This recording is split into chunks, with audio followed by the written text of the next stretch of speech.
بسم الله الرحمن الرحيم كل wanaagsan daawadayaal ku soo dhawaada xalqada lixaad ee bandhiga qaran kaasi inuu diirada ku saareyno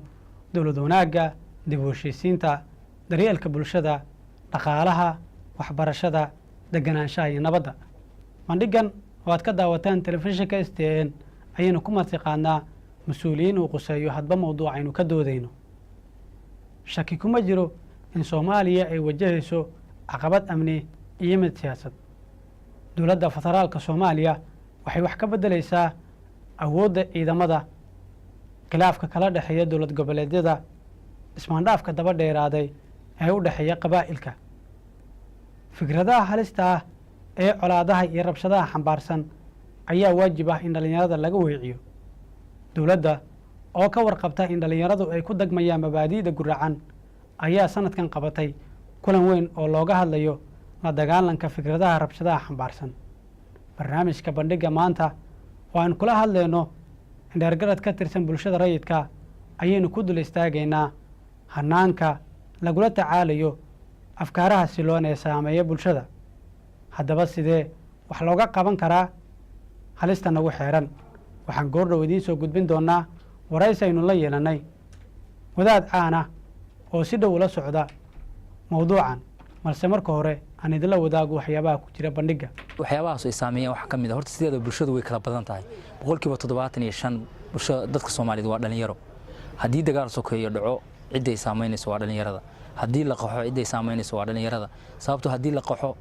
qofka dhalinyarada wax baranayay dhibaato u geysanaysa kii shaqeynayay dhibaato u geysanaysa kii nabad ku noolaa dhibaato u geysanaysa kii gobolada u kala gooshi lahaa ee gobolka ka shaqeyn lahaa dhibaato u geysanaysa boqolkiiba 75 dhalinyarada ayay saameeysaa sidoo kale waxay saameeysaa dadka nugul hooyada iyo caruurta oo dad kale oo aan maaragtay u dul qaadan karin ama maaragtay dhibaato u geysan kartaa maxaa yeelay hooyada Soomaaliyeed caruurta Soomaaliyeed dhibaato weyn bay ku tahay bulshada Soomaaliyeed ay barakacaan ama ay qaxaan afkaaraha ama bulshada ay guraacan mataqaanaa bulshada waxyaabaha ku leh saameynta ku leh waxyaabaha guraacan oo saameynta ku leh bulshada waxyaabo badan baa kamid ah runtii waxyaabaha waxa kamid ah dagaalada sokeeye iyo qabyaalada kamid ah qabyaaladu waxa weeyaan waa waxyaabaha ugu daran oo sanadadii badnaa wax weeye waqtigu la soo maray bay wax weeyaan xaalad waxaan galnay waxa weeye qabyaaladu saameynteeda waa aragnay waa waxyaabaha ugu weyn qabyaaladu ay waa kamid ah waxay ku yeelanaysaa saameyn waxbarashadii caafimaadkii dadkii ganacsatada ahaayo ganacsanayo meel walba tagayay meelna ma tagi karaan sababtoo ah waa la dilayaa ninka la beegsanayo waa ganacsadaha waxay saameyn ku yeelanaysaa dadkii nuglaayo sida caruurtii yaryareed iyo hooyooyinkii dadka movementiga sameyn karin dhalinyaradii laftigeeda saameyn badan bay ku yeelanaysaa kii meel laga arkaaba waxa weeye waxa dhici karta in aanay waxa loo dilo kuwaasi waxay ahaayeen qaar ka mid ah dadweynaha oo aragtidooda nala wadaagay sidoo kale bandhiga maanta waxa ku jira markii dhalinyarada dhaqankooda iyo muruqooda iyo maskaxdooda in la hormariyo oo wax la baro oo maaragtay waxbarasho loogu yeero oo shaqo loo abuuro dawladihii wadanka iskaga dambeeyay markay ka gaabiyeen maanta waxa ka dhashay waan haynaa in dhalinyaradu qaarna ay wadamada u tahriib banaanka aadaan qaarna ay wadanka taabu iyo xashiish iyo shiishad iyo muqadaraad ay ka qanacsadaan qaarna ay dadka dilaan qaarna ay afkaar qaldan faafiyaan waxyaabahaas oo dhan dawladihii wadanka iskaga dambeeyay oo ummadda waxba u qaban ayaa sabab u ah kaasi waxa uu ahaa Sheekh Salaad Maxamuud Shantaay oo maanta bandhiga marti noogu ah malse bandhiga waxaynu ku bilaabaynaa qaar ka mid ah aragtida dadweynaha oo aynu weydiinay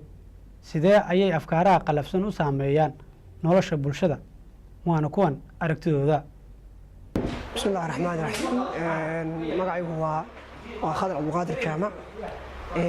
barnaamijkaas afkaaraha ama bulshada ay guraacan mataqaanaa bulshada waxyaabaha ku leh saameynta ku leh waxyaabaha guraacan oo saameynta ku leh bulshada waxyaabo badan baa kamid ah runtii waxyaabaha waxa kamid ah dagaalada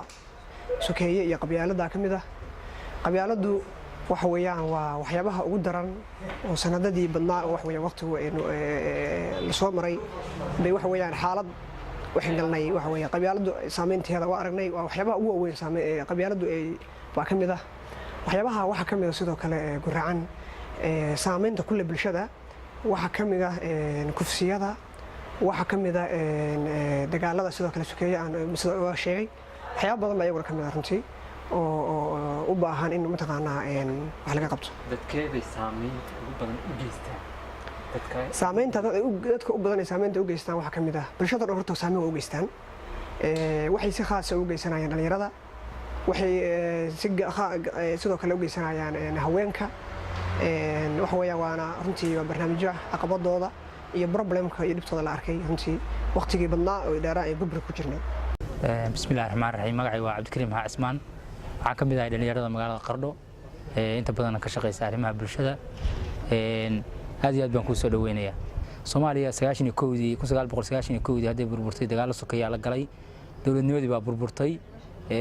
waxa weeyaan ay dadka Soomaaliyeed baa waxay u kala qoqomeen gobol waxa weey dawladnimadii Soomaaliyeed ay colaadahaas ay burburiyeen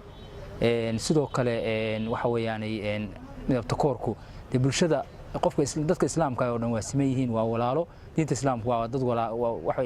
weeyaan waa walaalo dhanka diinta islaamka markii la eego cid maartay gaar loo takoori karaa ma jiro haddana bulshada Soomaaliyeed ayaa si gaar ah isu takoodha taasna anu waxaan oran karaa waa sifo sharci darra waa sifo aan wanaagsanayn diiniyan dhaqan inta baan wanaagsanayn laakiin waa waxyaabo dadka maartay aan aqoonta lahayn oo aqliga yar maartay inta badan waxa weeyaan ay ka shaqeeyaan dadka Soomaaliyeed oo dhan uma sinna inay dadka takooraan qayb kamid ah ayaa dadka takoodha taasna waxaan oran karaa waa maartay way jirtaayo dadka Soomaaliyeedna dhibaato ku tahay qayb kamid ah waxaan oran lahaa dadka Soomaaliyeed oo dhan xagga maadaama dad islaamanahay waa dad walaala dagaalada sokeeya markaan dib ugu laabto iyaga ruuxooda muujeeda dhibaato badan ay u geystaan bulshada Soomaaliyeed maxaa yeelay dadka Soomaaliyeed waa dad walaala waa isku dhaqan waa isku diin waa isku af marka hadii dagaal sokeeyo dhaco waxa iimaanaysa in walba magaalada uu degan yahay oo isbaara dhigto ayaa iimaanaysa taasina waa mid dhammaan Soomaaliya ka jirta yeesamaysa marka waxyaabaha soo dadkeebay ugu nugul oo ay saameeyaan dadkay waxyaabahaas ay saameeyaan waxa kamid ah horta sideeda bulshadu way kala badan tahay 75% bulshada dadka Soomaaliyeed waa dhalinyaro hadii dagaal sokeeyo dhaco cid ay saameynayso waa dhalinyarada hadii la qaxo cid ay saameynayso waa dhalinyarada sababtoo hadii la qaxo qofka dhalinyarada wax baranayay dhibaato u geysanaysa kii shaqeynayay dhibaato u geysanaysa kii nabad ku noolaa dhibaato u geysanaysa kii gobolada u kala gooshi lahaa ee gobolka ka shaqeyn lahaa dhibaato u geysanaysa 75% dhalinyarada ayay saameeysaa sidoo kale waxay saameeysaa dadka nugul hooyada iyo caruurta oo dad kale oo aan maartay u dul qaadan karin ama maartay dhibaato u geysan kada maxaa yeelay hooyo Soomaaliyeed caruurta Soomaaliyeed dhibaato weyn bay ku tahay bulshada Soomaaliyeed ee barakacaan ama ay qaxaan bismillaahir rahmaanir rahiim magacaygu waa Maxamed Jaac Muuse waxay saameyn ku yeelan kartaa hadii dagaal sokeeye dhaco ama Soomaaliyo ay dagaalanto waxay saameyn ku yeelanaysaa waxa weeye waa horta marka hore waa noloshii guud waxay ku yeelanaysaa saameyn waxbarashadii caafimaadkii dadkii ganacsatada ahaayo ganacsanayo meel walba tagayay meelna ma tagi karaan sababtoo waa la dilayaa ninka la beegsanayo waa ganacsadaha waxay saameyn ku yeelanaysaa dadkii nuglaayo sida caruurtii yaryareed iyo hooyooyinkii dadka movementiga sameyn karin dhalinyaradii laftigeeda saameyn badan bay ku yeelanaysaa kii meel laga arkaaba waxa weeye waxa dhici karta in aanay waxa loo dilo marka dagaal haduu dhaco arrimaha bulshada oo dhan saameyn ku yeelan karaa kuwaasi waxay ahaayeen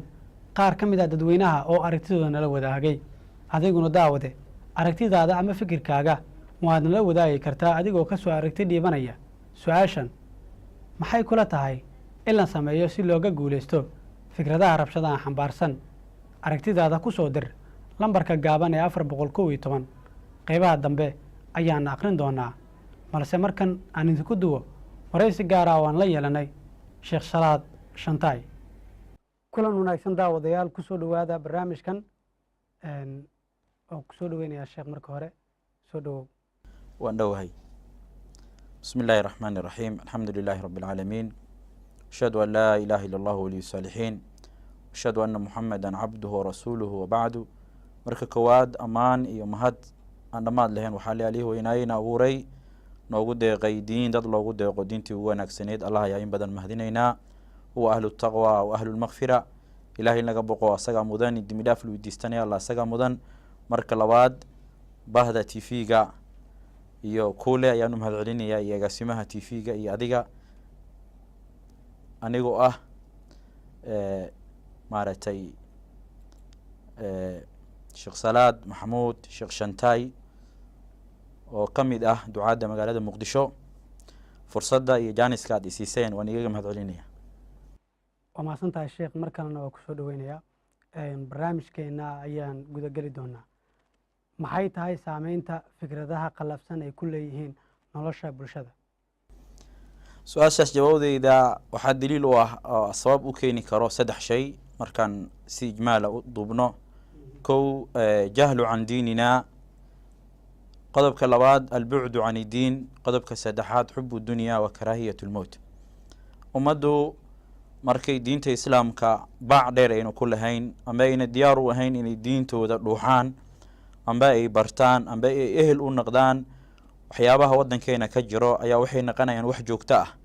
oo kow ka yahay waxa la yidhaahdo quwatu hadmin. ruuxu asagoo rabo inuu diinta ilaahay u adeego ayuu diintu ku ciyaarayaa. asbaabtuna wax kale mahani waa jahliga. laakiin markaad diinta islaamka barato oo sunnaha nebiga sal lay slam aad barato adigoo arday ah waxaa kuu fududaanaysa waxa la yidhaahdo quwatu binaa'in fi lmas-uuliya, fikir iyo talo iyo maskax iyo caqli wax dhiso inaad la timaado, bulshadaadana aad kasbato, hadday tahay qalbigooda iyo dhiigooda iyo inay yacni ruux la maqlo oo la dhegeysto oo taladiisa la qaato inaad naqato. marka waxyaabaha waddankeena ka jiro asal waxaa u ah jahlu can diinina. fikradaha qalafsan iyo isfahm la-aanta iyo midnimo la-aanta waxyaabaha asal ku ah waxaa kow ka ah jahlu can diinina ayaa kow ka ah. xogtaasna anugu waan hayaaho 118 masjid oo mudaris masjidka masaajida aan wax laga akhrin oo tafsiirka sheekh maxamed cabdi umul shiiqayna weyn iyo sheekh cumar faaruq laga dhegeysto ayaan ogahay oo waxba laga akhrin. 5 waqti baa lagu dugtaa waa lagu yaacaa. marka masjidka haddii masaajida iyo goobahu bulshadu iskugu yimaadaan ducaadda soomaaliyeed iyo mashaayiqda soomaaliyeed ay dadka fariin u diraan ummaddu way badbaadaysaa. marka waxaa sabab u ah masaajida inta ugu badan wax maaragtay duruusa lagama akhriyo oo anigu xogteedaan hayaa. masaajida xamar intaan ogsoonahay biyo maalow iyo masaajidka madaxtooyada ay harsan xog dhamaystiran baan ka hayaa. marka qalafsanaanta shaygaas baa asal u ah. waa mahadsan tahay. su-aasheenii ahayd saameynta ay afkaaraha qalafsan ay ku leeyihiin nolosha bulshada waan ka gudbaynaa. sidee ayay marka dhalinyaradu ku dhacaan afkaaraha guracan? afkaaraha guracan qofku markuu jaahil yahay waa warqad diyaar ah oo diyaar u ah in wax lagu qoro. qofka markuu dhalinyaro yahay qofka ugu horeeyo la fadhiisto wuxuu ku iibiyo ayuu qaadanayaa.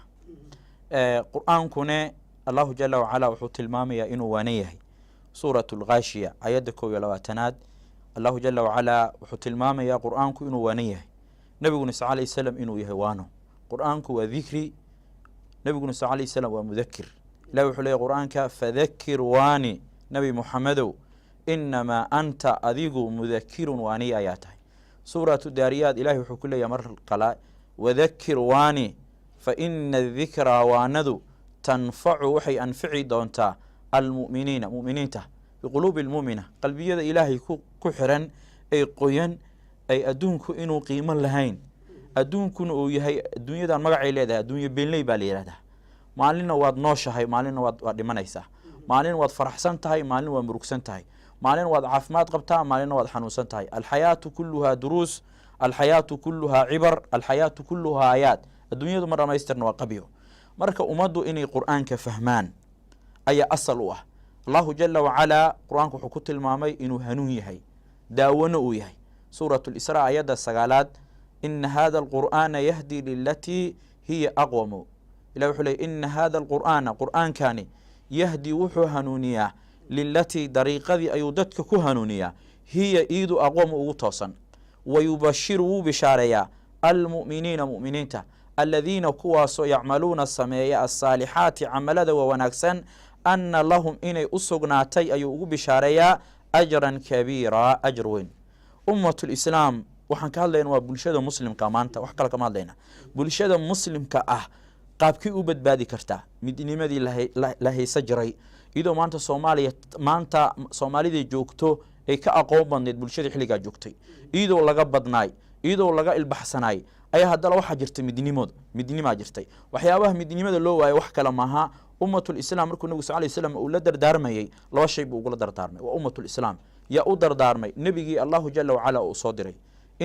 xadiiska waxaa warinaya abi hurayra, alxaakimaa soo saaray, inii qad taraktu fiikum shay-ayni lan tadiluu bacdahuma kitaab allahi wa sunnatii. inii qad taraktu fiikum, waxaan igaga tegey fiikum dhexdiina shay-ayni 2 shay lan tadiluu bacdahuma, 2daa shay kadib aana dhumaynina. burbur dowladnimo niguma dhacayso, cadowgiinuna nii qaybin mayo, burbur iyo maaragtay afkaaro kala duwan oo kala fogne nii qaban mayso. waa labadee kitaab allahi wa sunnati, kitaabka alleh iyo sunnahayga. allahu jala wacalaa ummatulislaam wuxuu kaga digay inay nebiga sal lay slam ay khilaafaan, maadaamuu nebigu sal lay slam uu yahay fartiin wadihi alleh.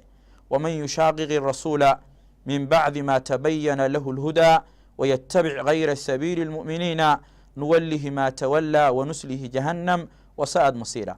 waxaan tilmaamayna waa miisaan. danta aan ka leenaha waxaa waaye maadaama tv-gu uu yahay tv ummadda soomaaliyeed, intii ka badbaaday qarxyadii, intii ka badbaaday saxaraha, intii ka badbaaday badaha, ee hambada yaray hertay, maadaama uu aaminsanahay tv-gu inuu isku raadinayo sidii soomaaliya midnimo ay u heli lahayd, ummadahayna badaha ku baabay loo badbaadi lahaay, waxay tahay waa miisaan oo quseeyo qof kastoo weriye ah, qof kastoo madaxweyne ah ee rabo inuu ka tago maalintuu xilka ka tegayo wax la taaba kara. waana miisaanka marka qof kastoo muslim u quseeya. alla wuxuu leeyahy waman yushaaqiqi rasuula, qofkii nebi maxamed alayhi salaam khilaafa, ka leexda, ka ambada, wadooyinkii uu maray wadaan ahayn bara, min bacdi ma muddo dabadeed tabayana uu cadaada lahu manka alhudaa, diinteeda naxariisteeda waxaa ka mid ah. allahu jala wacala wuxuu leeyahy ruuxa aan helin xog dhammaystiran oo ka timiday allahu rabbulcaalamiin, oo allana uu ka dhegaystay jibriil calayhi salaam ka maqlay, jibriilna uu ku salimay nebi maxamed sal alayhi salam, ruuxaan helin qur-aanka mutawaatirka, ruuxaan helin qabirkiisa, alla wuxuu leeyahy ma haysano. diinta naxariisteeday ka mid tahay. qofka jaahilka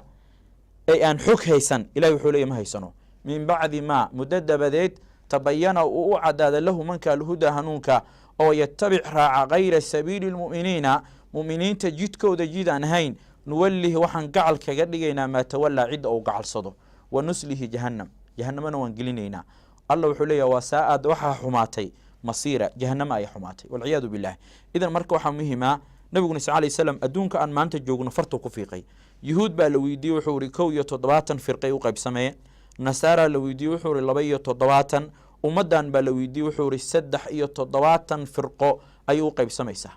ummaddan anigu aan gudoomiyaha u ahay, oo aan sayidka u ahay, oo alla iga soo saaray, wuxuu ihi 73 firqay u qaybsamee. kulluhaa fi naar, dhammaan naartay galayaan ilaa waaxida. waaxidadii nabiga sal lay slam la weydiiyey, yey taha layidhi.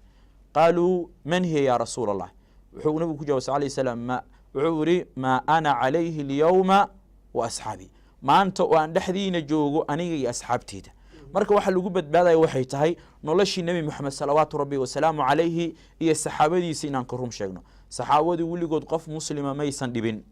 midi maysan ku taagin, qorayna kuma taagin, dhiigiisana ma banaysan, gaalana uma gacan gelin, maysan dilin. inta maanta waddankeena waa ka dhacday. gaalaan isku dhibnaa, waan isdilnaa, waa la islaynaa, annakaa isbaabi'ino. muslimkuna muslimka kale waa inuu ka nabadgalaa. marka afkaarta qaldan waxaa sabab u ah dadka oon kitaabkii sunnaha aan fahamsanayn. waa mahadsantahay sheekh Shantaay. maxay yihiin sababaha ugu waaweyn oo ay dhalinyarada ku kalifo inay qaataan aragtiyaasha ka dhanka ah nabadda iyo wada noolaanshaha? waa su-aal labaad oo soo laabatay. 2 qodob waaye. kow, duruuf dhaqaale oo jirto oo waddanku dhalinyaradu shaqo ma haystaan. qodobka labaadna waa jahli. labadaas shay baa sabab u ah. marka dowladihii waddanka iskaga dambeeyey iyo kuwa maanta joogo iyo inta Soomaaliya jecel, waxaan kula talinaynaa in dhalinyarada shaqo loo abuuro, waxbarashana loo abuuro. waa mahadsantahay. shaqo la-aantu kaalin ma ku leedahay afkaarahaasi qalafsan? qofku markuu wuxuu cuno iyo hoyga uu ku hoye lahay, amkaaniyaadku iskaga bixi lahay hadduu waayo wuu ku dilayaa. qofka muslimkaane waxaa mar walba dilis u ah oo cadow u ah shay alla uu ku dhex abuuray iyo shay banaanka ka yaalo, shaydaan iyo naf. marka labadaa markay isku kaashadaan, ruuxu waxaa u sahlananayo inuu ka qayb qaato burburka iyo inuu ummadda laayo. adduunya darteedna u laayo. si dhalinyarada arrimahaasi looga weeciyo maxaa loo baahan yahay marka? waxyaabaha loo baahan yahay waa tilmaamnay kow dhalinyarada Soomaaliyeed in lagu qanciyo inay wadanka joogaan. qodobka labaadna wuxuu noqonaa in dhalinyarada loo sameeyo waxbarasho hadday tahay farsamo gacanta ah iyo shaqo abuur oo cadaalad ummadda loo sameeyo si dowladdu waxaheeda kala duwan shaqo looga helo. wadaniyadda oo aan la barin jiilalka maanta ma tahay sabab kale oo ay ka faa'iidaystaan kuwa duufsada dhalinyarada? Soomaalidu horta wadani tacriifkiisa ma hayaan. wadani waxaa la yidhahdaa xaaladda ninka diintiisa iyo dadkiisa naftiisa u huro. wadani dadku markay qeexayaan waxay dhahaan wadani waxaa ah ninka dalkiisa iyo dadkiisa jecel. dadku iyo dalku waxyaabahii ku hagaagi karaan waa diinta weeyaan. ummaddu markay diinta islaamka ay ku dhaqmaan ay sida ay tahay ay u qaataan alladhiina yastashiruuna lilqur'aan ay dadka qur'aanka ay la tashtaan ay tilmaamaha qur'aanka ay qaataan ay ibliis iyo dhashiisa ay diidaan ummaddu amni bay waxay helayaan. amnigana ilaahay baa bixiya. meelahan amniga maanta ka raadinayno amnigu ma jiro. amniga allah gacantiisa ku jiraa. marka kitaabka iyo sunnaha waa inay ummaddu qaadataa. wadani marka waxaa ah ninka naftiisa u horo ummadda iyo dadka iyo dalka. marka wadaniyadda oo aan la barin jiilalka maanta qayb ma ka tahay arrimaha jira? qofku inuu dalkiisa jeclaado. nabigu salawaatu rabbi wasalaamu calayhi markii maka laga saaray waxaa ka sugan athar wuxuu yidhi allahu jala wacalaa buqcadaha dhulka adiguu kuu jecel yahay aniguna adigan kuu jeclahay tolkay baa iga kaa saaray mooye kaama bixin. marka nabigu sal qofku meesha uu ku dhasho oo dhaqankeeda uu yaqaano oo bey-adeeda uu yaqaano oo taajirkeeda uu yaqaano oo ugaaskeeda uu yaqaano meel u dhaanto ma laha. marka ummaddu waxyaabaha ay maanta haystaan wadankan Soomaaliya aan leenahay anaka qiimo kasto iyo aqoon kasta aad leedahay markaad wadan shisheeyaa tagto martiyaad ku noqonay laakiin markaad wadankaaga joogto aqoontaadu way muuqanaysaa. marka wadani waxa la yiraahdaa marka ruuxaas baa la yiraahdaa ruuxa dad diintiisa iyo dadkiisa jecel. laakiin ruuxa beenta idaacadaha iyo youtubeyada iyo baraha bulshada ka sheega ma la dhaho wadani. waa mahadsan tahay. waxaa jira iskuulo badan ama meelo badan oo wax lagu baro dhalinyarada Soomaaliyeed. haddii manaahijta asaasiga lagu diro maadada wadaniyadda ah iyo afkaarta quman ma joojinaysaa hayaanka dhalinyarada Soomaaliyeed? anigu laban aan ku talinaya madaarista iyo jaamacadaha cilmiga asaasiga ruuxa muslimka waxtarka u leh haddii ummadda lagu baro way hagaagayaan. cilmiga waxtarka ummadda u ahne waa qoran yahay dhexdeenu yaalaa. imaamu shaafici laba beed uu leeyahay uu kaga hadlayaa cilmi ayaa la weydiiyey kelimatu alcilm cilmiyaa la weydiiyey markaasuu wuxuu yidhi imaamu shaafici alcilmu maa kaana fiihi qaala xadathana wamaa siwaa daaka waswaasu shayaadiin. beydkan imaamu shaafici wuxuu kaga hadlayaa cilmigu xadiidka. wuxuu leeyahay cilmi waxaa la yihahdaa waxa ay ku dhex sugan tahay sanad wixii waxaa ka soo haraana wuxuu yidhi waa wasaawis shayaadiintu ay dadka ku wareeriyaan. marka haddii dadka la baro kitaabka iyo sunnaha si fiican maaragtay madaarista dugsiga hoose dugsiga dhexe dugsiga sare jaamacadaha lagu barto ummadda yacni maxaa xalaala maxaa xaraama muxuu qur'aanku sugay muxuu qur'aanku diiday ummadda iimaanka laga dhiso wadankeenu uu hagaagaya.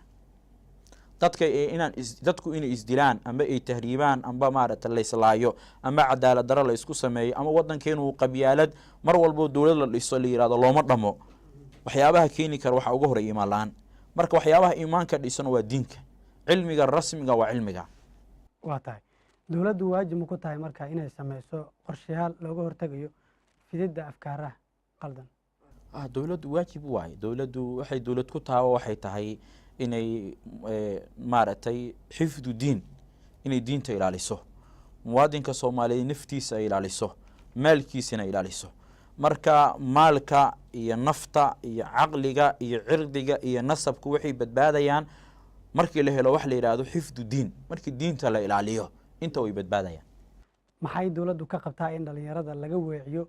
fikradaha rabshadaha xambaarsan? dowladdu waxay ka qabto mas'uul dowladeed la weydiinayaa. adiga aragtidaada oo kale? aniga aragtideeda markaan ka jawaabo in ummadda la qaldo ummaddu maaragtay waxaan jirin amba hawadooda ama shaydaan ay raacaan allahu jala wacalaa baa diiday saas daraaddeed buu allah jala wacalaa wuxuu doortay inuu rusul soo diro rusushaasoo dadka inta ka furto hawadooda iyo waxyaabihii ay haysteen ee dhaqamadii xumaay ay ku xiraan allahu jala wacalaa marka nabiga sal alayh salam markii alla uu soo saarayay mako waxaa ka jiray mugdi qiimatul insaan lama aqaanin waxaa la aasayay gabdhaha qur-aankii dib loo aqriya la rabaa mogta marka nabiga markuu ilaahay soo saaray waxaa la fahmay qiimatul insaan qur-aanku aad u qiimo badan yahay waxa dadka badbaadiyay waa qur-aanka gabdhihii la dilayey iyo dadkii iscunayey markay nabi maxamed sal alayh salam waxyigii uu la yimi ee rabbaaniga ahay ay qaateen ummaddu waxaa la fahmay qiimatul insaan aa la fahmay ilahayna ma qur-aanka suurat ljumuca aayadda labaad wuxuu ku leeyahay wain kaanuu min qablu lafii dalaalin mubiin nebi moxamed salawaatu rabbi wasalaamu calayhi soo saaristiisii ka hor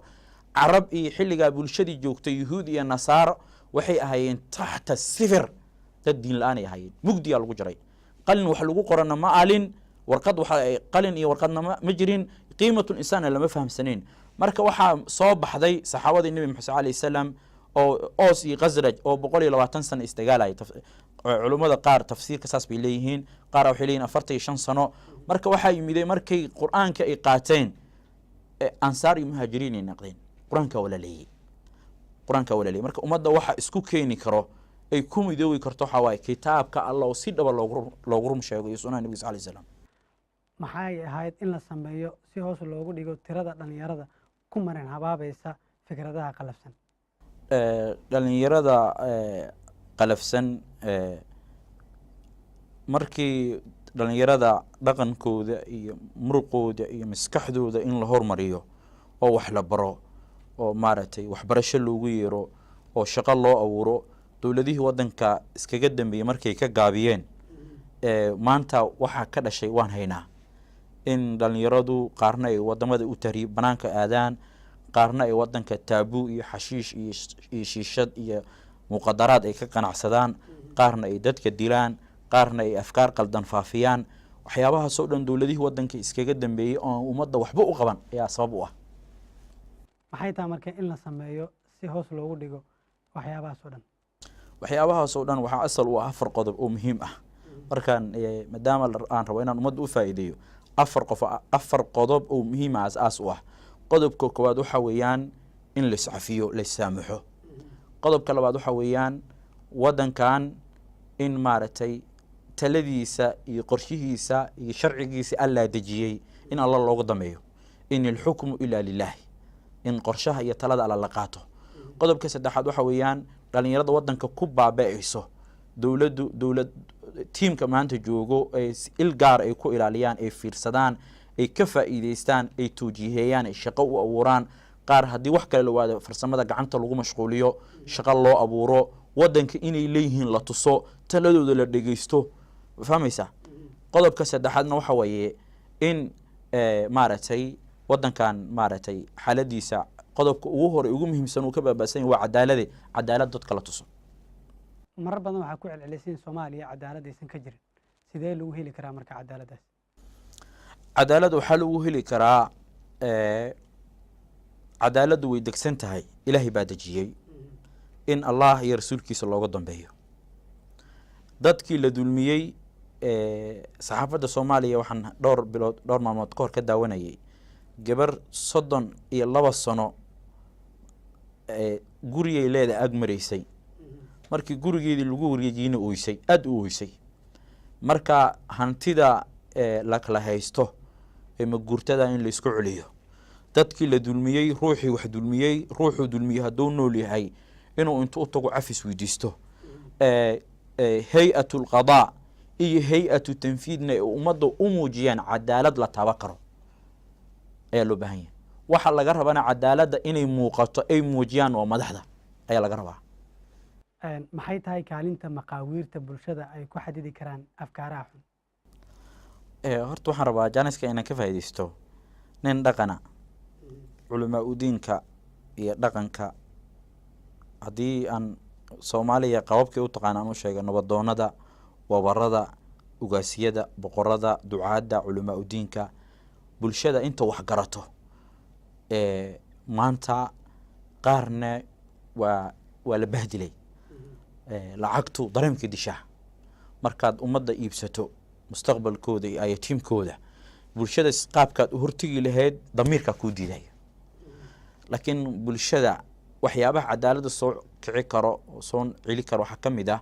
dadka hadda walaalku tilmaamo kheyr allaha siiye inay mar walbo baahidooda iyo danahooda ay ka hormariyaan danaha waddanka iyo ummadda iyo diinta ay ummadda wixii ay isdhihi karaan waa meel xun bay ummadda ku socotaa dhaqanka iyo culamaa diinka waa inay naftooda u huraan adiga nin daaciya tahay ha lagu xiro ha lagu dilo ha lagu musaafiriyo ummadaada madax banaani iyo amni iyo midnimo iyo cadaalad ha ku noolaato marka dhaqankii iyo ducaadii loo baahnaay inay ummadda nafta u hurto ayaa waxaa ii muuqan gobolka banaadir meelaha qaar way ka dhisan yihiin way jiraan hargeysoo kale way jiraan dad aan marnaba ogoleen inuu qalqal ka dhaco boosaas way ka jiraan kheyr allaha siiyo laakiin miyaha inayna joogin gobolka banaadir way joogaan dad iga aqoon badan aniga iga fiican dhaqan leh culummo leh laakiin waxaa loo baahan yahay dhaqanku iyo culummadu maadaama walaalku su-aal fiican oo keenay maanta midda jirto cadaalad maha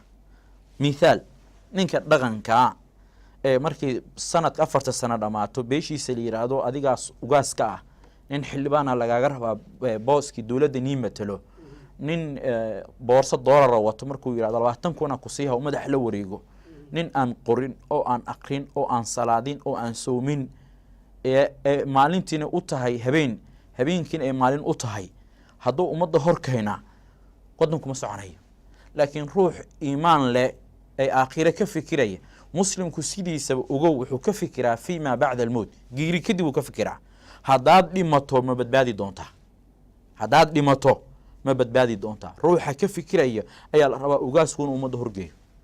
waddankaa la iibsanaya qush waxba igama gelin jeegayga ii saxiix nin dhahaya haddii uu ugaasku soo saaro ummaddu ay baaba'aysaa marka walaalka khayr allah si su-aal fiican u keenay marka ugaasyadu nimanka ay soo saaraan waan ognahay baarlamaanka soomaaliya si walba hadda baarlamaanadii hore ee kuwa hadda jooga xoogaa ay dhaamaan xagga aqoonta anu xagga aqoontan ka hadlaya laakiin maxaa muhiima ummadda in mar walba hogaamkooda laga dhigo dad diinta iyo kitaabka iyo sunnahana ka dhisan mabda-ooduna uu yahay iyo afkaartoodii caqligii nebi maxamed alayhi salaam oo allahu jala wacala oo doortay oo ah saxaabadii nebi maxamed alayhi salaam caqligoodii iyo garaadkoodii iyo waxqabadkoodii ilaahay baa doortay waayo nebigu sal alayhi salaam markii uu ka hadlayay fitnada adduunka markuu ka hadlayay wuxuu yidhi fainahu man yacish minkum bacdii fasayara ikhtilaafan kathiira facalaykum bisunnatii wa sunnati alkhulafaa'i raashidiin fainahu arinku man yacish ruuxii noolaaday minkum idinka nigamida bacdii aniga dabadeyda fasayaraa wuxuu arki doonaa buuri ikhtilaafan ismaandhaaf kathiiran fara badan waa cudurkii dhakhtarku goormuu cudurku sheegaa markii uu baxthi ku diro daawada goormuu qoraa markii cudur la helo cudurkii nabigu sal alayhi wasallam sheegay daawadii ku xijiyay wuxuu yidhi cudurkaa ruuxii gaaro ummaddu way kala tege fitnadu way badane facalaykum bisunnatii waxaad laasimtiin sunnadeyda iyo wa sunnati alkhulafaa'i raashidiin khulafadu yihiin waa nabigu sal alayhi wasallam dadka oo tababaray abubakar madax u ah cumar cuthmaan cali nebi maxamed alayhi salaam oo nool baa wuxuu leeyahay anigu waan socdaa hay haddaan iga tago waxaan raray oo aan bisleeyey dad risaaladii alla aniga ii doortay aan ku aamini karee kudayda marka dadka loo baahan yahay hogaamkoodii iyo maaragtay caqligoodii iyo garaadkoodii iyo kartidoodii waa nebi maxamed alayhi salaam saxaabadiisa in lagu daydo dadka maanta aan ku dayanayno ama aan rabno afkaartooda iyo taladooda inaan qaadano waa kuwa maanta meeshaan na dhiga waay ka waran culummada sidee ayay ula tacaali karaan wax ka qabashada xaaladan culummadu way hadlaan laakiin khayr allaha siiyo waa tiifiyada baraha bulshadu way ka hadlaan warkooda dheg shaq looma siiyo inta qaadato ku meel marto boqolkii way yaryihiin laakiin iyadoo saastaa waxaa laga rabaa mar walba inayna ka daalin dadka masaajidda waa lagala hadlaa soo walaalku sheegay ummaddu maanta culummaday ku xiran tahay maxaa yeeley markuu dhib dhaco waxyaabaha gurmado ugu horeeya ninkii ogaay waa culummada Soomaaliyeed dadkuna dhaqaalahooda culummaday ku aaminaan xaqiiq waaye waxyaabo badan oo aan walaalka ka balan qaada jiro meesha aan ka sheegi karin ma fahmaysaa laakiin balankiisa aan u ilaalinaya maxaa yeelay culummadu ninka hogaamiyaha ama siyaasiga ama ninka daaciga bulshadu markii la yidhaahdo waxaa loo dhiibo ninka daaciga lagu kalsoon yahay. idan markaa waxaa idoo saasta haddana waxaa laga yaabaa culummada inaan la dhegeysan, saxaafaddu inayna jaanaysiinin. saxaafadduna maanta waxyaabaha qaar lagama sheegi karo wixii runa, oo waxyaabaha runtuna oo mid dadka daaweyso. wadankan inuu hagaago ayaan u baahanaa anaka, hadduu yahay kuule, hadduu yahay gaasimaha, hadduu yahay aniga, adiga, dhammaan farsamo yaqaanada kulli nabadaa naga maqan. ben isku sheegayno Soomaaliya ninka noogu taajirsan anigu ma aqaane ay maanta la magacaabi karay saxaafaddu haddii raadisa helayso, iyo ninka noogu mushaar yar amniga ka wada maqan. amnigana allahu jala wacala suuratu nuur aayadda 55 afar qodob ilaahay amniga ku ballan qaaday. dhegeystayaasha tv-ga ama daawayaasha tv-ga rabaa inay soo baaraan. laba waxay dhahaan culummadu waa shardi, labana waa ta'kiid. wacd allahu aladiina aamanuu minkum wacamiluu الصaalixaati suuratu nuur. anigu afartiyan tilmaamaya: aamanuu wacamiluu الصaalixaati yacbuduunanii laa yushrikuuna bi shay-an. afartaa qodob ilaahay amniga adduunka ku xiray markay bulsho muslima tahay. marka waa daalnay 12 sano waxaan ku jirnaa, ninkii xasuusto 4 sano oo kumeel gaara dhamaatay, 4 federaala dhamaatay, hadda 2 sano dhamaatay. waxaan ku jirnaa dhagax shuba oo wadada lagu gooyey, askari baahano wadada la istaajiyey. maalin walba waxaa la dilaa weriyaa la dilaa, idaacadaha waxaa ka dhegeysanaysaa waa xifdiyey, aadan xifdiyey. nin weriyaa, nin saxafiyaha la dilay, dabiley aan heebtooda la garanaynin inaad dishay, kun weriyaa ku maqan. ya marka waxa wey ummaddu waxay u baahan tahay shacabka muqdisho. anigu aan ka mid ahay 5 shay iibsanaa. ijaarka waan iibsanaa, dad dan yaraan u badannahay. biyaha waan gadanaa, korontada waan gadanaa, waxbarashada waan gadanaa, caafimaadka waan gadanaa. dowlad naga saacido weli wadanka ma imaanin. waxaan reer muqdisho u baahan yihiin barnaamijkan walaalkay saaxiibkayga soo diyaariyey waa amni iyo cadaalad. intaa laga heli karaa, talada allow la qaata laga heli karaa, in la iscafiyo. waa mahadsan tahay. kuwa ku gadsoomay afkaaraha qalafsan sidee ayay ahayd in loo soo dumo? sidai ahayd waa la waayey. waxay ahayd kow in la soo dhaweeyo, dhaawicii gaaray laga dhayo, murugtooda lala qaybsado, walaalnimo iyo kaljeceel loo muujiyo, xurnimo banaan xurnimo buuxda la siiyo. intaba maysan dhicin, lagamana shaqayn. imana muuqato hadda in diyaar loo yahay. waxaa hortaagan kibira hortaagan. maanta wadanka anigaa haysto, anigaa ugu sareeyo, taladu wadanka aniga iga goodaa. ruuxan ciirsadan waan ciirsan karaa, ruuxan anigu soo dhaweeyin cid iguma qabsan karto. laakiin waxaan qabaa oo barnaamijkeenu ku saabsanay in ummadda la badbaadiyo. anigu waxaan qabaa ruuxii nabad qaato in la soo dhaweeyo, walaalnimo loo muujiyo, garbaha loo jilciyo, maaragtay wixii uu baahan yahay loo qaban karo in la siiyo. laakiin haddii boogtiisa maaragtay la sii damqiyo, xuriyatul qowl lagu sameeyo, la dulmiyo, la fiiro, waxaa imaanayso xaaladdu inay sii cakirnaato. hebel maad ka fiican tahay imaanayso. soomaalidu miisaan isa siirtaa mogta. hebelaa tegey saasaa loogula dhaqmay, aduu hebel kama fiicnidaa imaanaysa. marka waa tahay, ma jiraan wadiiqooyin lagu hanan karo quluubta da'yarta si loo gaaro nabad iyo xasilooni? waxyaabaha lagu hanan karo waa iska fudud yihiin. waxaa ka mid ah dhalinyaradu waxay u baahan yihiin dadka ika ugu baahi badan. hadday tahay shahwo, hadday tahay inuu jeebkoodu buuxo, in mushaaraad shaqo la siiyo, mushaaraadka aan lagu dhibin, maaragtay waxbarasho la siiyo. haddii kii iska bixi waaye la yidhaahdo laga bixiyo, maaragtay kii la shaqaalaysiiyo, shaqo loo ballan qaado, aan mushaarka laga sii sayrin, mushaarkiisa la siiyo. waxyaabahaasaa lagu hanan karaa. haddii la takooro kuwa ka baxa afkaaraha maxaa dhacaya? waxaa dhacaya in xaaladdu cakirnaato, ayna waxba dhaqaaqin. haddii kuwa soo noqda si wanaagsan loola dhaqmo maxaa dhacaya? waxaa dhacayo inta hadda aan sheegay in ka badan oo aan la soo koobi karin. waxaan anigu qabo waayo markaan adiga kuu bandhigo wasla qaban karnaa. wax la qabo waayey in la qabto oo dalka iyo diinta iyo dadka iyo dalka loo qabto, in la dhaqaaqo oo la socdo. oo hadday tahay in maaragtay hay-adihii amniga wadanka wax laga qabto, garsoorkii wax laga qabto, hay-addii fulinta wax laga qabto, barnaamijkii maaragtay aas-aasiga ay bulshada wax laga qabto maaragtay maaragtay dowladdu ay baahdo maanta dowladda ereyga dowladnimo weli ma fahamsanin dowladnimada waa la hormariyaa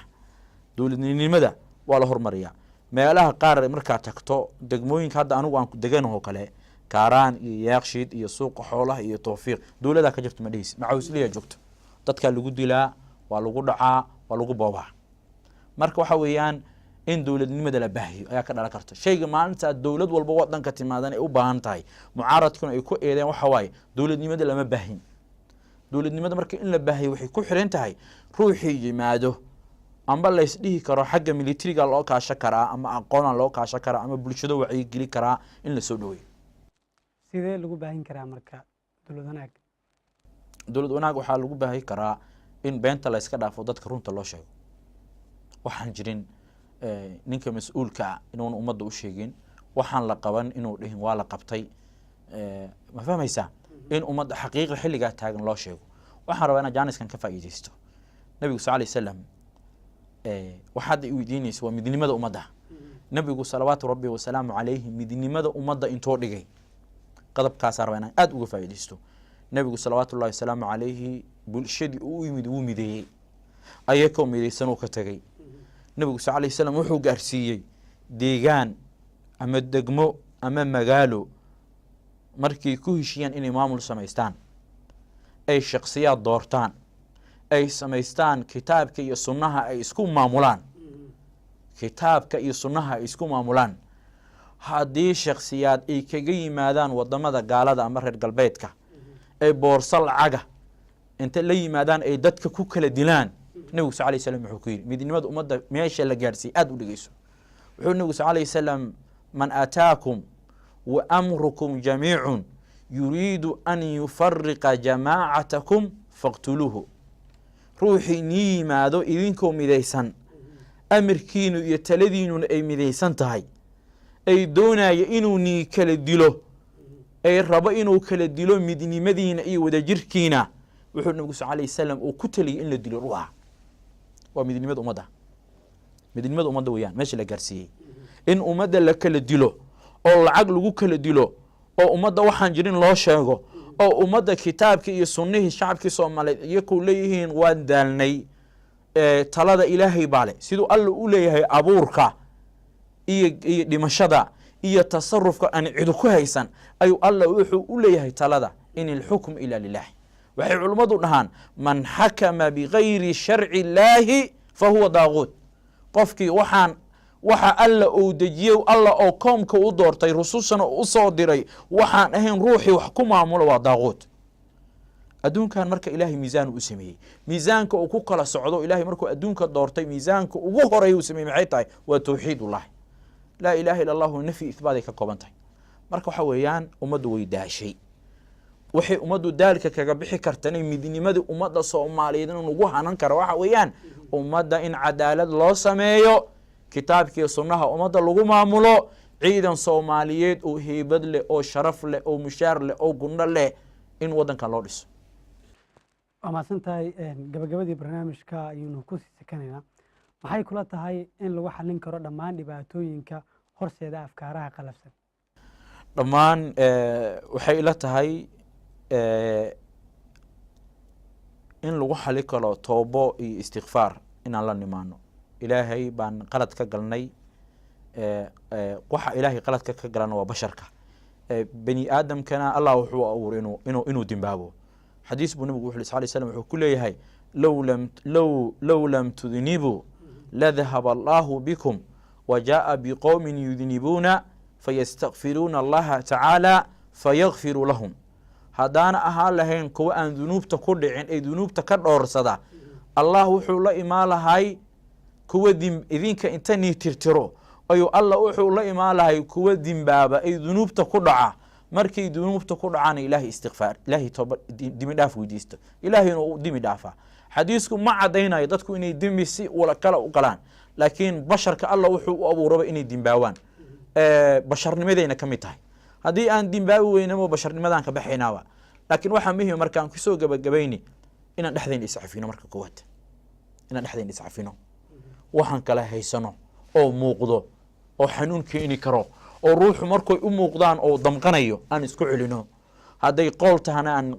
cafiska weydiisano hadday wax la kala haysta ay tahana aan isku celino dhexdayna aan ka heshino ilaahay ana wuxuuna amray dhexdayna inaan hagaajino qodobka labaad waxa weeyaan ummadda taladeeda in ilaahay loo celiyo kitaabka iyo sunnaha wadankan waa haddii barwaaqo laga rabo waa haddii midnimo laga rabo haddii laga rabo dowlad walba 4 sano inay xilka kaga dhammaato daf iyo miriq iyo quute iyo qindhicilo is haysto haddii la rabo inuu xilku ku dhammaadane maanta wixii la wada hala wado waxyaabaha ugu waaweyn ee burburka Soomaaliya ka qayb qaatay waxaa ka mid ah qabyaaladda ka hor qabyaalada ilaahay hadda bay jirtaaba markaad rabto dowladda inaad shaqo ka hesho senator ama xildhibaan ama agaasimo haddaanu ku lahayn kabaha kaaga dhamaahay oo wax jira weeyaan hadduu saaxiibka intaas raali ka yahay kabaha kaaga dhamaanayo ma helaysid sidee loo gudbi karaa dad badan waxaan ognahay agaasimayaasha u qalma aqoonti leh kursiga ehel u ah ayaka ay mudan yihiin aan waxba haynin kuwa aan waxba haynin oo markii wasaaraddu loo baahday xisaabteeda jaamacadaha ragga qaar inta waxa dhahay kaaliga caawine way kuraasi ku fadhaan marka qabyaalada asal u hataa waa maasantahay qabyaalada marka si looga baxo arrimahaas oo dhan maxaa loo baahan yahay madaxda sare waxaa laga rabaa inay markay dadka shaqaalaysiinayaan itixaamka iyaga ay qaadaan ay dhahaan haye xilkan kursigan shuruudaasaan ku qaadanayna anaka ay xafiisyada madaxda ay laga arko dadaan madaxda sare aan ahayn ehelkooda maaragtay degmooyin kala duwan iyo maaragtay dad maaragtay isku shaandhaysan amba ay u badan yihiin maaragtay dad ninkan xafiiskiisa madaxda dadaan u dhoweyn iyo ha ku jiraano laakiin ha u yaraadaano laakiin waxa waaye adiga maaragtay inta ugu badan hadday beeshaada naqato dadku indhaha ma laha aqlina waa leeyihin waa tahay aan ku laabano dhinaca shacabka dadweynaha Soomaaliyeed in badan ay isku dileen qabyaalad iyo qabiil marka arrimahaasi maxaa tala u jeedinaysaa horta ummaddu way basilaatay oo maanta qabyaaladii horta sidoo hore way dhaantaa waxa maanta la isku dilo waa afkaar ama xisib qabyaaladii la isku dili jiray way suushay intaan ka warqabo sheelbo meelaha qaar hadda anigu safar aan dhawaan geli rabo dad dhul isku haysto isbaabiinaya ijraan oo laba qabiil ah laakiin magaalooyinka markii la yiraahdo way yartahay waxa maanta dadka isku diro ama dadka hubka iskugu dhibo shacabka Soomaaliyeed waa siyaasiyiinta marka shacabka laba qodob aan dhahayaa shacabow wax barta cid aad rabtaan inaad quruxda u istaagtaan oo aad rabtaan inaad dhahdaan calamo qoyan inaad u lushaan oo rabtaan inaad dhahdaan noolaaw joog jir rabtaan inaad dhahdaan miisaan iska saara akhlaaqdiisa taariikh nololeedkiisa wuxuu wadankan ka aaminsan yahay afkaarta oo wato markaad hubsataan kabacdi quruxda u istaaga shacabku waa waxay u baahan yihiin dadaan wax qorin oo wixii lagu shubo hore ka qaadanayo marka waxaan leeyahay shacabka hubsada wax walba hubsada gabagabadii barnaamijka aynu soo gaarnay sheekh maxay tahay taladaada ugu dambeyso oo aad u jeedinayso bulshada Soomaaliyeed ee ku daawanaysa bulshada Soomaaliyeed ee daawanayso waxaan kula dardaarmayaa Soomaalidu waa hal qoys wadadan kala tigi karin wadadan maaragtay bushiga iyo gaajada iyo cadowga aan isku fiirsan karin wadad Allah jalla wa ala uu ku tilmaamay inay yihiin hal jir hal jasad waxaan leeyahay midnimadiina wada jirkiina walaalnimadiina inaad naqataan maaragtay dad xabadda rootiga iyo galaaska biyo isla cabo ee Soomaalidii lagu yiqiinay inaan dib u eegno oo maaragtay midnimadeena aan ilaashano wax noo hara ma jiraan waan baaba'nay inta yare maanta nool Soomaali meel walba aan joogno inaan walaalnimo ku wada noolno dadka diriskana la ahana aan u muujino dirisna wanaag muslimku akhlaaqdiisa aad u wanaagsan tahay nabiga sallallahu alayhi wasallam waxa laga hayaa xadiis saxiix oo iska kooban wuxuu yiri inma bu'ithtu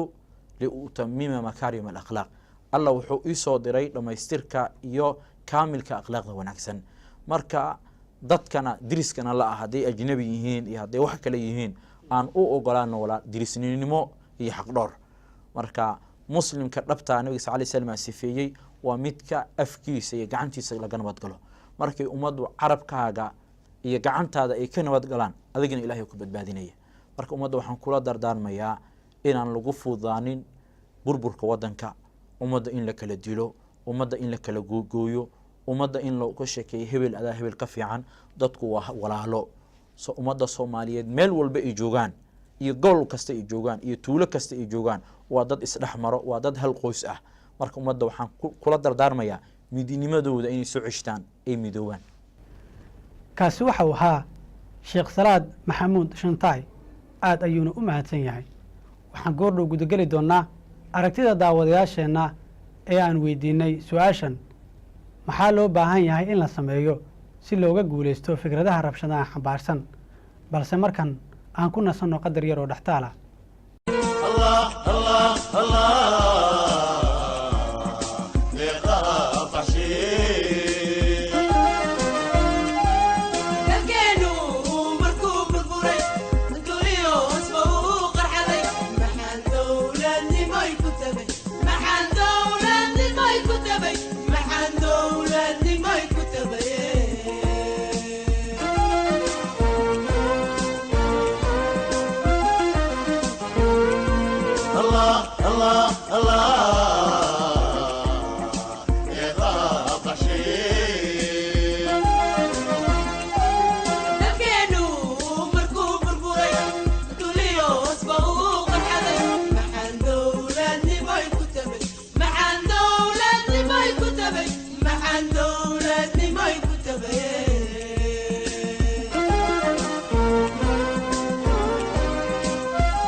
daleesha adigoo fadhiya maxaan dugsi kuula jeclaa daleesha adigoo fadhiya maxaan dugsi kuula jeclaa inaan duul xumi ku arag maxaan duca ku aqriyay balaaya xijaab ku daraye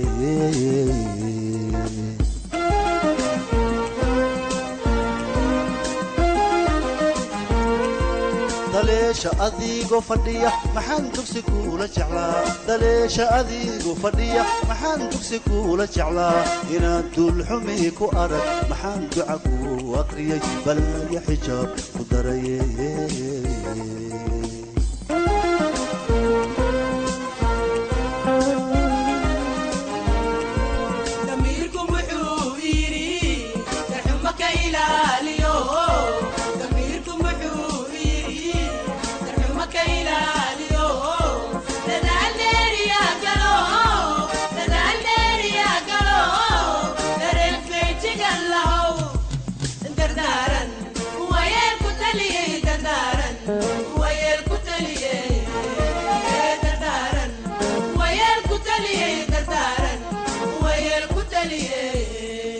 damiirku maxuu yiri sidaacada ugu adeeg dadnimo qaaliya lahaw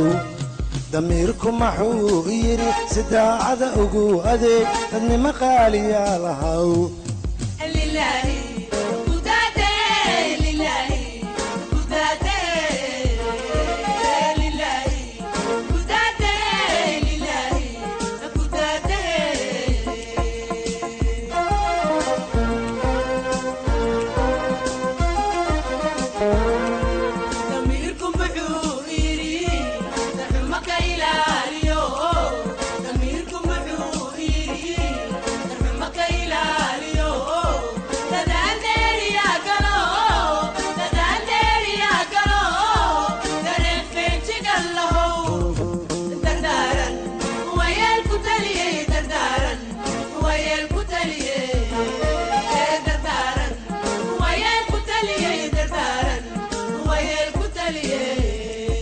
damiirku maxuu yiri sidaacada ugu adeeg dadnimo qaaliya lahaw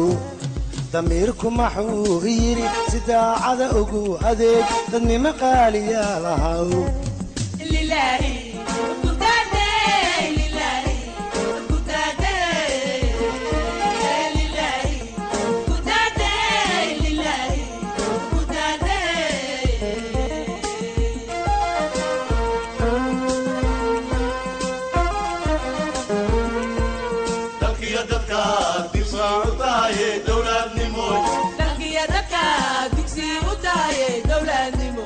دفاع مني ماذا تطاي دولة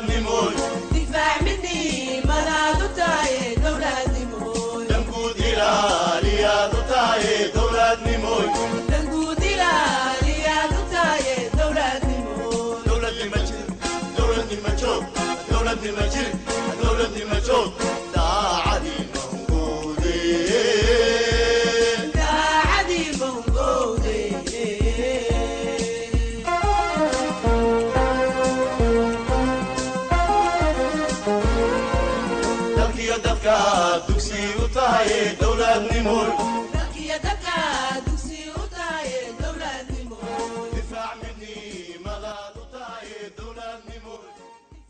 hagaag isku soo noqod wanaagsan markan waxaan eegi doonaa ama aan gudageli doonaa qaybta daawadayaasheenna fariimaha noo soo diray daawadaha ugu horeeya ee aragtidiisa ama fariintiisana soo gaartay waxa uu ku bilaabay asalaamu calaykum magaceygu waa aamine cabdulaahi oo joogta muqdisho ee gaar ahaan xaafadda kaaraan haddaan su-aashan fikirkeyga ka dhiibto fikir kale uun ayaa lagu wajihi karaa ayay tiri way mahadsan tahay aamine cabdulaahi oo joogta magaalada muqdisho daawado kale waxa uu leeyahay waan idin salaamay bahda s t n waa abubakar oo jooga baydhabo janaay haddii aan loo turin gacan birana lagu qabto dadka fikradaha rabshadaha wata waxaan aaminsanahay in laga guulaysan karo waa mahadsan yahay isna daawadahaasi baydhabo jooga ee fikirkiisa noo soo diray weli qaybihii ugu horreeyey daawadayaasheenna aragtida noo soo diray ayaynu ku guda jirnaa daawadahan waxa uu ku bilaabay xuseen axmed oo jooga xaafadda hodan ee gobolka banaadir runtii soomaaliya oo aan cadaalad ka dhicin lagama guulaysan karo fikradaha colaadaha xambaarsan ayuu yidhi waa mahadsan yahay daawado ku bilaabay magaciisa suleyqa cabdulaahi oo joogta magaalada kismaayo waxay tiri afkaaraha rabshadaha wata soomaaliya way ku badan yihiin run ahaantii waxaa loo baahan yahay in laga cirib tiro soomaaliya waxayna u baahan tahay cilmi baaris dheer ayay tiri daawadahaasi aad bay u mahadsan tahay qaybihii dhexe ayaynu soo gaarnay markan daawadayaasheena fariimaha noo soo diray waxa uu leeyahay daawadahan waa su-aal muhiim ah soomaaliya marnaba kama dhammaanayso afkaaraha rabshadaha wata runtii soomaaliya dhexdeeda ayaaba qabyaalad ka jirta ayuu yidhi waa mahadsan yahay daawadahaasi haddii aan kusii socno daawadayaasheena daawado ku bilaabay magaciisa oo la yidhaahdo bahja waxay leedahay waa laga guulaysan karaa fikradaha rabshadaha xambaarsan sababtoo ah dadka soomaalida ah ma ahan dad asal ahaan aaminsan fikradaha wata rabshadaha haddii dowladda soomaaliya la timaado cadaalad iyo dowlad wanaag wax badan ayaa fikradahaasi laga qaban karaa ayay tiri way mahadsan tahay bahja waa tahay daawadahan waxa uu leeyahay waxaan joogaa gaalkacyo waxaan aaminsanahay in soomaaliya aysan ka jirin fikrado wato rabshado warkii gaalada ayaadna noo soo minguuriseen ayuu yidhi waa mahadsan yahay daawadahaasi daawado kasta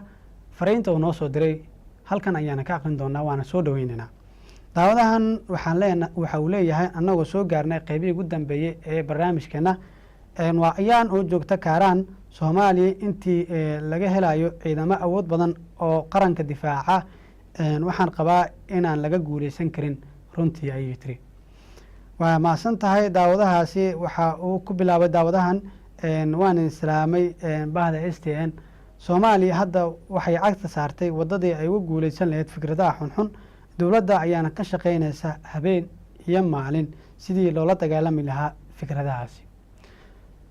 qaybihii ugu dambeeyey ayaynu soo gaarnay daawadaha ugu dambeeya ee fariintiisa noo soo diray waxa uu leeyahay waan idin salaamay magacii waa aadan oo jooga afmadow dowladda ayay waajib ku tahay inay la timaado afkaaro wanaagsan oo lid ku ah afkaaraha rabshadaha wata aniguna waxaan qabaa in ay dowladdu arrimahaasi la timaado si looga guulaysto daawadahaasi afmadow jooga ayaa ugu dambeeyey daawadayaasheena fariimaha noo soo diray aan halkan ka aqrinay waxaan filayaa waxyaabo badan oo idi xiiso geliyey inaad ka hesheen oosan idin seegi doonin daawashada bandhigeenna intaan bandhiga xiga ku kulmi doono nabadgelyo